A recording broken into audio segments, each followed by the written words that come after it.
ધારી સરકારી દવાખાનામાં નથી કાયમી કોઈ ડૉક્ટરો કે નથી એમ્બ્યુલન્સ સુવિધા। ગરીબ દર્દી થઈ રહ્યા છે હેરાન પરેશાન। આમ તો ધારીને ટૂંક સમય પહેલાં જ નગરપાલિકાનો દરજ્જો મળી ગયો છે, પણ 72થી વધારે ગામનો તાલુકો ધારી છે, પણ અહીં આવેલ સરકારી દવાખાનામાં અનેક એવી સુવિધાથી વંચિત છે। જ્યારે આજ દિને બહારથી આવતા ડેપ્યુટેશન ડૉક્ટર એક આવે છે, એ પણ વહેલા મોડા થવાથી કાયમી ડૉક્ટરોની નિમણૂક થાય અને ગરીબોને દવાખાને ધક્કા ન ખાવા પડે તેવી લોકમાંગ ઉઠવા પામી છે। છેલ્લા ઘણા સમયથી એમ્બ્યુલન્સનો અભાવ પણ છે। જેગાઉ 2 એમ્બ્યુલન્સ ભંગાર ધૂળ ખાતે હાલતે પડી છે। જો રિપેર કરી ચાલુ રાખવામાં આવતી તો અત્યારે જે હાલાકી પડી રહી છે એ ન પડત, પણ હવે ડૉક્ટર અને એમ્બ્યુલન્સ વગરના દવાખાને સામે ઉચ્ચ અધિકારીને જિલ્લાના નેતા આરોગ્ય મંત્રી જોવે અને વર્ષો જૂના આવા પ્રશ્ન ધારી પીએચસીમાં હલ કરવા લોક માંગણી છે। રિપોર્ટર કાજલ ત્રિવેદી, ધારી। મારું નામ અબ્દુલભાઈ ઉમરભાઈ પાદરસી, રહેવાસી ભાડેર, હાલ ધારી। અહીંયા ડાક્ટરની બહુ જરૂર છે। ડાક્ટરો 3 છે પણ પૂગતા નથી।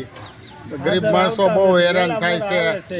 ગરીબ માણસો બહુ હેરાન થાય છે। એમ્બ્યુલન્સની સુવિધા નથી। જો સરકાર આ તત્કાલે સુવિધા આપે તો ગરીબ માણસોને રાહત મળે। જય હિન્દ, જય ભારત। મારું નામ દિલીપભાઈ મગનભાઈ જોશી, કોઠા પીપરિયા રહું છું। અહીંયા કોઈ રેગ્યુલર ડૉક્ટર નથી, અહીંયા રેગ્યુલર એમ્બ્યુલન્સ નથી, ગરીબોને તકલીફ પડે છે અને અહીં રેગ્યુલર ડૉક્ટર મૂકો એવી મારી નિમણૂક છે, મારી અરજ છે, બરાબર।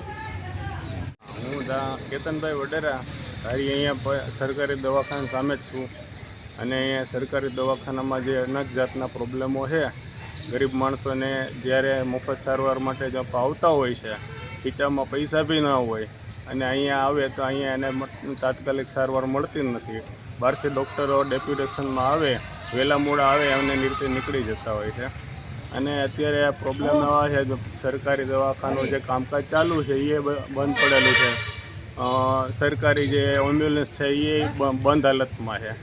તો આ લોકોએ ધ્યાન આપવું જોઈએ અને આનું કાયમી જે ડૉક્ટરો હોય એને રેગ્યુલર એને આવવું જોઈએ અને એને નિમણૂક કરવી હોય, નવા ડૉક્ટરો મૂકવા જોઈએ। જે 3 ડૉક્ટરની અત્યારે જગ્યાનો સ્ટાફ છે એમાં એક ડૉક્ટર એ ડેપ્યુટેશનમાં આવે છે અને એક ડૉક્ટરથી કામ ચલાવે છે।